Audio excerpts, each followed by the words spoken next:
Kami ay nakatanggap ng isang napaka-intrigang impormasyon. Habang patuloy na umiigting ang tensyon sa South China Sea, isang malaking hakbang ang isinasagawa ngayon ng Pilipinas upang palakasin ang depensa at presensya nito sa karagatan. Ayon sa pinakabagong ulat, nakikipagnegosasyon na ang pamahalaan sa South Korea para sa pagbili ng dalawang bagong barkong pandigma, mas malaki, mas moderno, at mas malakas kaysa sa mga naunang modelo. Ang mga bagong barko ay may bigat na 4,000 tonelada, mas advanced kaysa sa 3,000 tonelada class frigate na kasalukuyang ginagamit ng Philippine Navy. Batay sa impormasyon, ang disenyo ay malamang na nakabatay sa Chungnam class frigate ng Republic of Korea Navy. Isa sa mga pinakamodernong klase ng barko sa Asia na may kakayahang magsagawa ng anti-air, anti-ship at anti-submarine operation. Ang hakbang na ito ay bahagi ng malawakang modernisasyon ng sandatahang lakas ng Pilipinas na nagsimula pa noong 2019 at ngayon ay umabot na sa pinakamataas na yugto. Ayon sa mga eksperto, kung maisa sa katuparan ang proyektong ito, magbabago ng malaki ang balanse ng puwersang pandagat sa Timog Silangang Asya, lalo na sa mga lugar na patuloy na pinagtatalunan ng China at iba pang bansa. Ayon sa mga ulat mula sa industriya ng paggawa ng barko, noong Setyembre 5, ang Hyundai Heavy Industries HHE at Sandatahang Lakas ng Pilipinas ay nasa pinakahuling yugto na ng negosasyon para sa kontrata ng dalawang karagdagang frigate na higit sa 3,000 tonelada ang bigat. Kung walang magiging sagabal, inaasahang mapipirmahan ang kontrata bago matapos ang taon. Ang proyektong ito ay lalong umani ng pansin dahil hindi ito bahagi ng orihinal na plano ng modernisasyon. Ang biglaang desisyon ng pamahalaan ay nagpapakita na may kagyat na pangangailangan na mapalakas ang hukbong dagat, lalo na't tumitindi ang mga insidente ng pangaharang at pambubundol ng mga barko ng China sa mga barko ng Pilipinas. Sa kasalukuyan, ang bansa ay nagpapatupad ng Horizon 2 project na layuning palakasin ang mga pangunahing kagamitan ng militar, habang sa Horizon 3 project naman ay planong bumili ng 2 submarino upang mas mapalawak ang kakayahan sa ilalim ng dagat.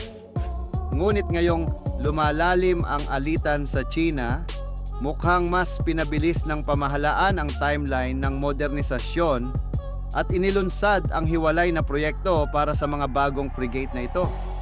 Ayon sa mga eksperto, kung simpleng pag-ulit lamang ito ng kasalukuyang disenyo, tapos na sana ang usapan.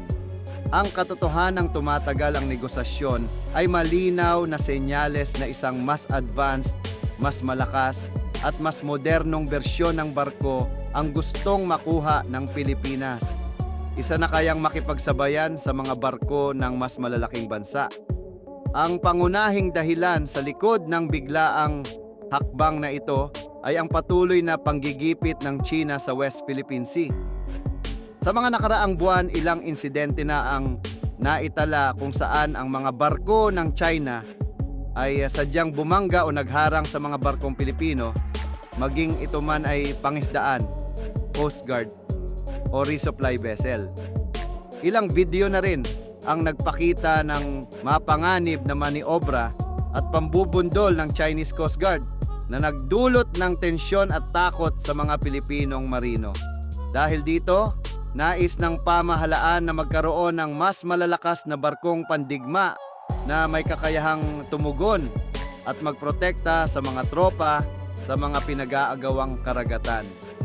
Ang mga frigate na ito ay may pinahusay na radar, missile system at electronic warfare capability, kaya mas handa itong harapin ang anumang uri ng banta.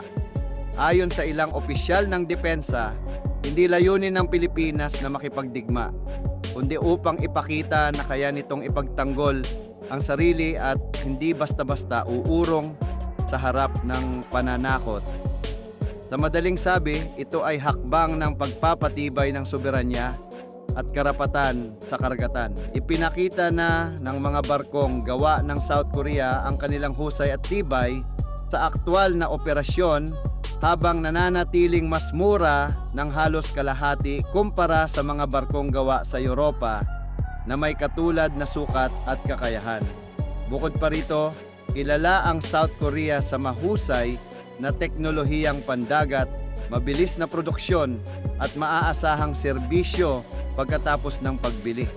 Noong mga nakaraang taon, napatunayan na ng Pilipinas ang kalidad ng mga barkong galing sa HH Sinai matapos nitong matagumpay na magamit ang Jose Rizal class frigates sa aktual na operasyon. Sa madaling sabi, tiwala ang Pilipinas sa kakayahan at integridad ng mga Koreanong tagagawa ng barko. Sa panahon ngayon kung saan patuloy na sinusubok ang soberanya ng bansa, malinaw na ang desisyong ito ay hindi lamang simpleng kontrata, ito ay simbolo ng determinasyon ng Pilipinas na ipagtanggol ang sarili nitong karagatan. At kung tuluyang matutuloy ang kasunduan bago matapos ang taon, maaari itong maging isang makasaysayang sandali para sa Philippine Navy. Ang simula ng isang bagong yugto ng lakas, teknolohiya at kumpiyansa ng bansa sa dagat.